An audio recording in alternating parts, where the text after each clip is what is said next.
Hey everybody. You know, they opened up the Water Lily Bridge finally. I know everybody down there is probably tickled to death that they finally got that done, because now they're connected by golf cart paths to the rest of the villages, so I know that's a big deal.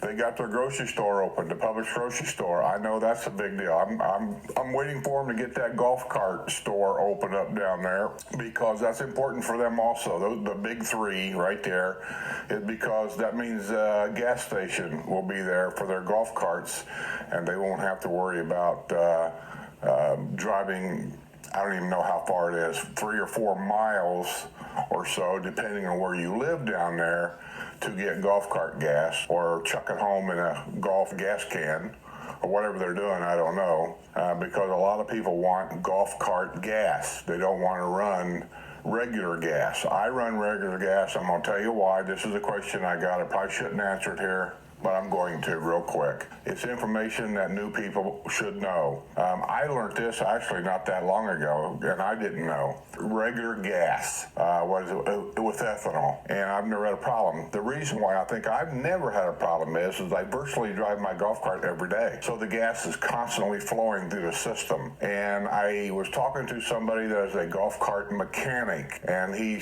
sent me pictures of what the fuel lines and the inside of a golf cart carburetor looks like after it sets for a while with gasoline with ethanol in it. And I never really gave it a thought. I'd never had it. Now, when I was here part-time as a snowbird many years ago, when I had my little villa up by Lake Sumter that I rented out in the wintertime, I never worried about it because I had an electric golf cart. The reason for that was I wasn't going to be here very long, and I thought electric golf cart, one, would be environmentally more safe, even though they're really not. And the other one was I thought it'd be less maintenance that I'd have to worry about, having a golf cart. And I'm here to tell you that's not true whatsoever. About the same maintenance, if not, actually, I think I spent more money on an electric golf cart every year than I've spent on this gas golf cart now going on 7 years. So gas is for me. But what makes it nice when that golf cart store gets open down there, you're going to have what's commonly called golf cart gas that will be available to you. And basically, that's what I may call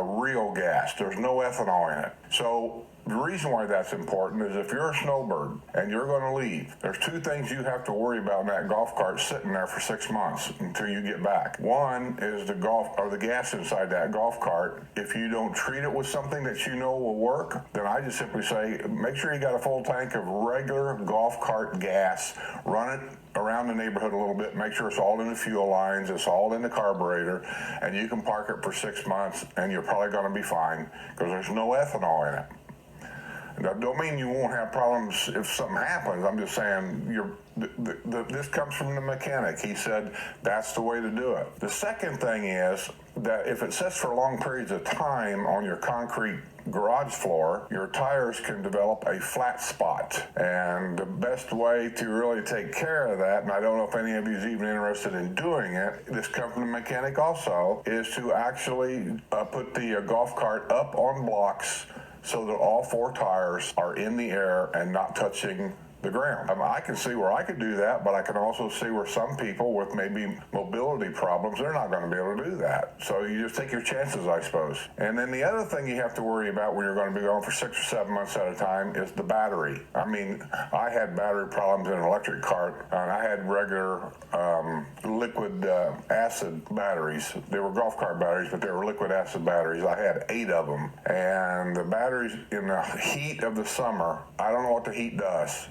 Maybe somebody with more knowledge can get on the comments below and explain it. But the heat of the batteries, it kills them. And I would come back literally every year, and there was always 2 or 3 batteries that needed to be replaced.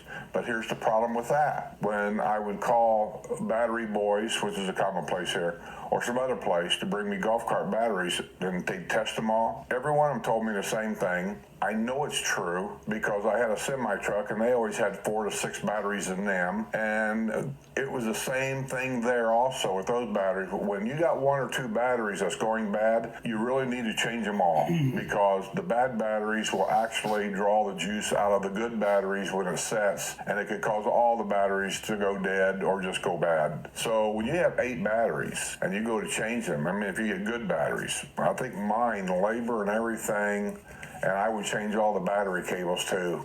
I just did. They all recommended that on electric cars changing battery cables too. I did, and it was around a little over $1,200, I think. And that's been 10 years ago. I don't know what it is today.